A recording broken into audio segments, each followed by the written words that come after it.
DPR menyetujui permohonan naturalisasi terhadap pesepak bola Kevin Dix jelang laga kualifikasi Piala Dunia.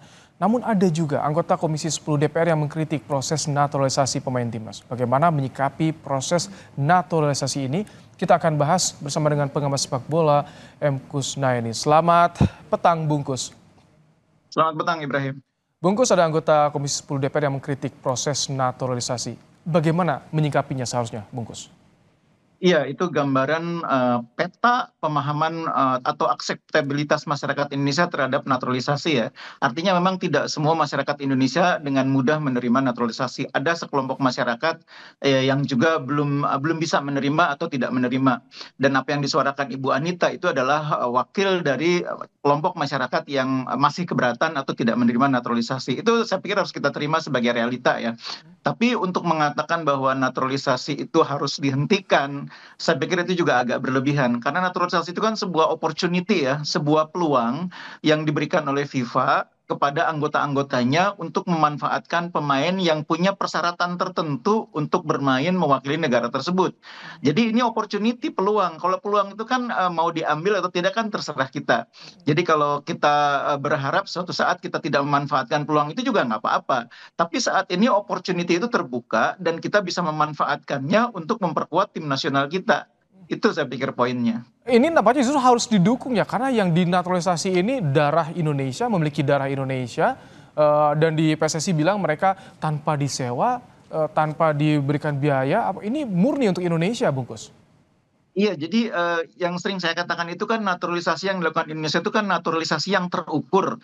Dalam pengertian kita ini tidak setiap orang yang mau bermain untuk timnas Indonesia kita ambil, kita rekrut, kita naturalisasi, kan nggak begitu. Tapi ada persyaratan tertentu. Dia harus memiliki asal-usul Indonesia, harus berdarah Indonesia, baru kita manfaatkan untuk memperkuat tim nasional Indonesia.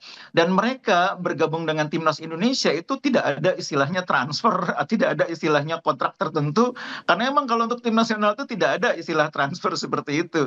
Jadi mungkin pemahamannya yang harus harus disampaikan kepada pihak-pihak yang belum paham sepenuhnya tentang konteks naturalisasi ini, bahwa naturalisasi itu lebih karena semangat nasionalisme yang dimiliki oleh pemain yang bersangkutan yang ingin membela negara leluhurnya, yang ingin membela tim nasional di mana dia merasa punya ikatan emosional atau ikatan darah. Itu yang harus disampaikan.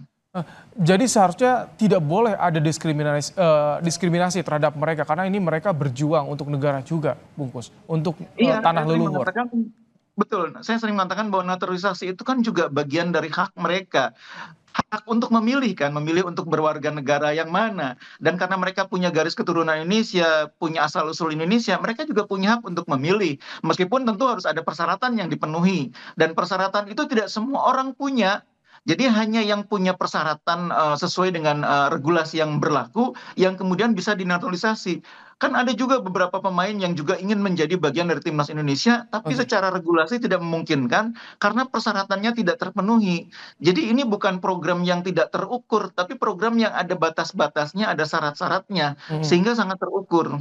Oke, Bungkus, jadi bagaimana dengan peta jalan persepak bola Indonesia ketika naturalisasi ini tengah berjalan? Bagaimana dengan kualitas kompetisi ini di Nah, negeri itu ini? yang saya pikir perlu menjadi jadi peringatan dari anggota DPR adalah warning bagi kita untuk melakukan satu hal lain yang berdampingan dengan naturalisasi. Jadi naturalisasi itu kan hanya sebuah opportunity, tapi pada saat bersamaan kita punya sebuah kewajiban.